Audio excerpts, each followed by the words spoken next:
Attention and Reality Part 2. You can drop attention from anything and it will soon cease to be a problem.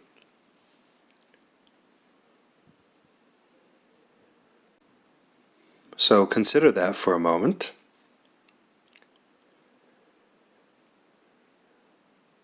It's quite an extraordinary statement.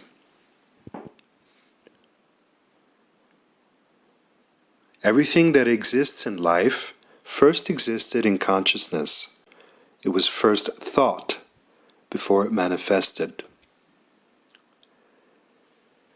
So any thought and any recurring thought that is in the process of manifesting, that is not manifest yet, can be dropped, can be let go of.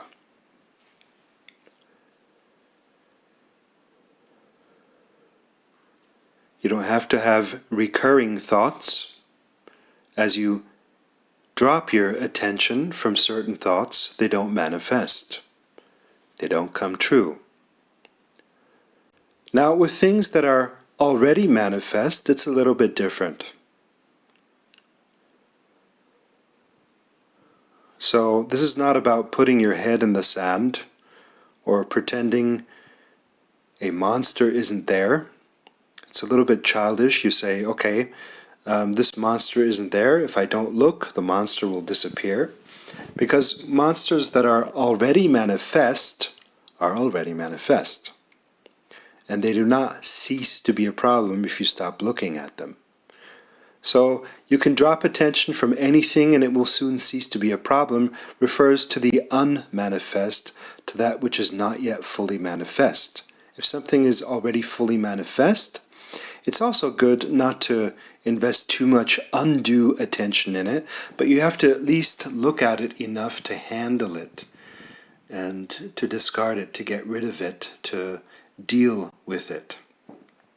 So you can drop attention from any thought and emotion, because thoughts and emotions are issues that are in the process of manifesting but not yet manifest. And dropping such is about as easy as dropping an object. It's about as easy as focusing on one thing and then letting go of that by focusing on another. So one moment you were looking at a bike, next moment you're no longer looking at that bike, and that's how easy it is to let go. One moment you were holding a pen, the next moment you drop the pen. Doesn't mean the pen is gone, but it's no longer exerting effort to hold it, and it's no longer relevant. And that's what happens when you drop thoughts. Doesn't mean they're completely gone. It does mean they're no longer important or relevant to who you are, and are simply allowed to pass through without obstruction.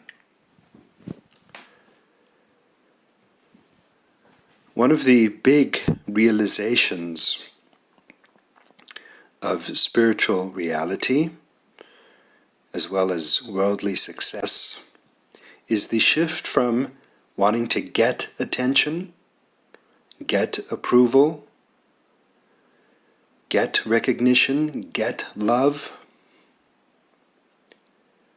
get praise, get acknowledgement, get respect, which is all essentially the same thing, variations of wanting to get love, to giving attention, giving respect, giving acknowledgement, giving approval, giving love. I'll let you guess which one of these two is much, much, much, much more successful. So one of my processes throughout life was to let go of wanting to get attention, get approval, wanting to avoid criticism, to let go of all of that, waiting for customers or waiting for contracts or waiting for registrations. No, I let go of all of that because it's a stance of lack, a space of lack, and to shift toward giving all of that. Because as the provider of love and joy and attention, I become the source of it for others. And that is one of the true ingredients of worldly success as well as spiritual happiness.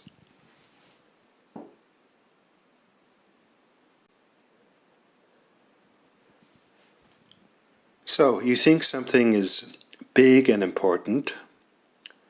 For instance, if your heart has been broken, you might be sucked into that and think about nothing other than that.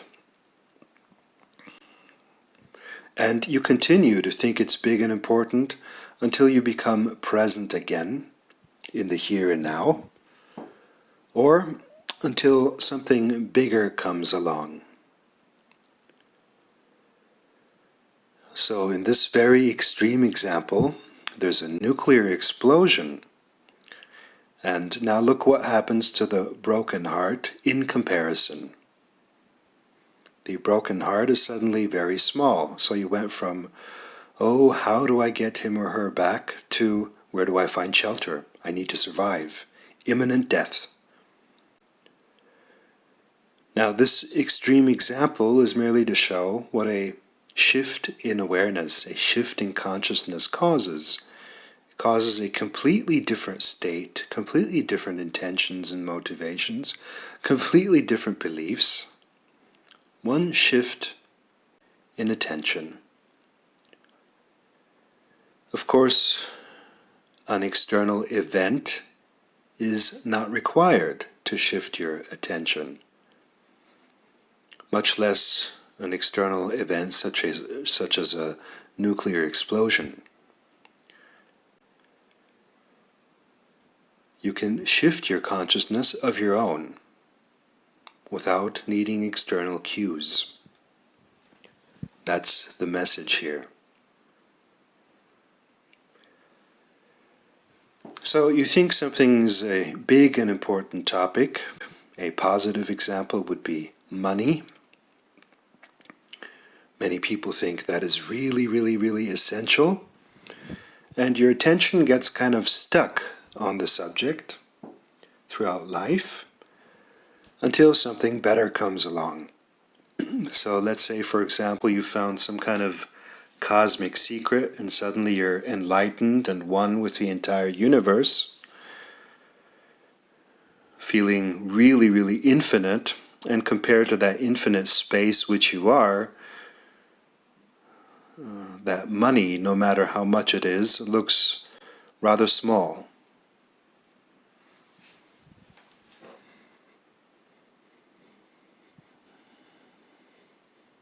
But again, whatever comes along does not have to be external. You can move things along.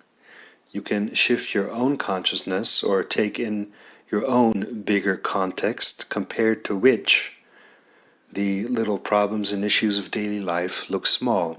And in that way they lose their sting. And that's the secret to feeling inner peace almost all the time.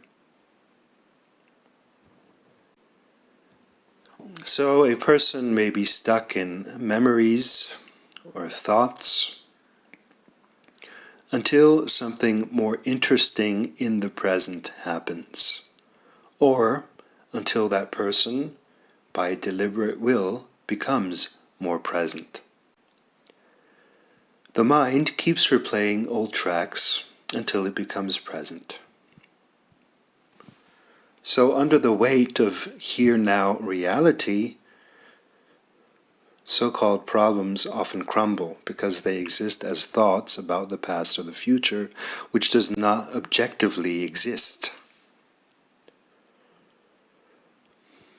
One could say that the more gone from the here and now one is, the worse off. The more troubles come up, the more delusions, the more mentally ill one is, so to speak, figuratively speaking. Of course, there are many ways to return to the here and now.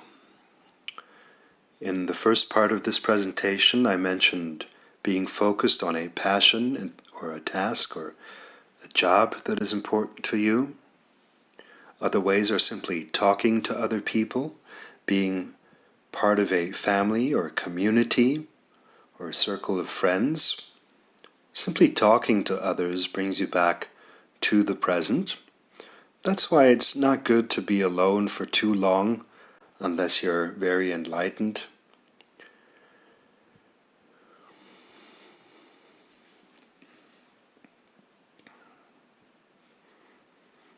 Another way to get to the here and now is by looking at your surroundings, touching objects in your surroundings. So when we travel to foreign countries and everything's new, we are more easily present because everything's new, and that's why we feel so good when we travel. It's not because it's somehow better in other countries, or at least it's not always because of that, but it's because we're more there, more present, more attentive. Being present is always being more alive. Sometimes people who are or have panic attacks or anxiety, they've learned to put cold water over their faces, which not only calms down their blood, but also brings them to the present moment in which panic or anxiety cannot exist. So if we're walking at a pool and I push you into cold water, you might not like it, but in that moment you're going to be very, very, very alive, very present. So there are many ways to become present, and as people's consciousness levels go down, they need more and more external cues to become present. Then they're only able to become present if somebody very, very, very beautiful is present, or if there's some kind of entertainment show going on, then they can become present. But the higher you go in consciousness, the less external impulse and cue you need to be present.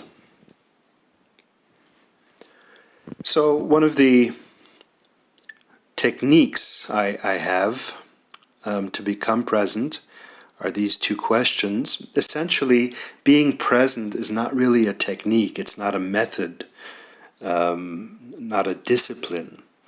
It's more of a natural thing that occurs of its own when you're in a calm state, or when you're attentive and interested in something, or when you've let go of your inner baggage. So by letting go, being present comes automatically. But if you want to make it into a technique, you put these two questions on a card. Where has your attention been up to now? And where would you like it to be? You put that card into your pocket for about 1 week. I never do this technique for more than a week, because I don't want to become dependent on techniques in order to be present.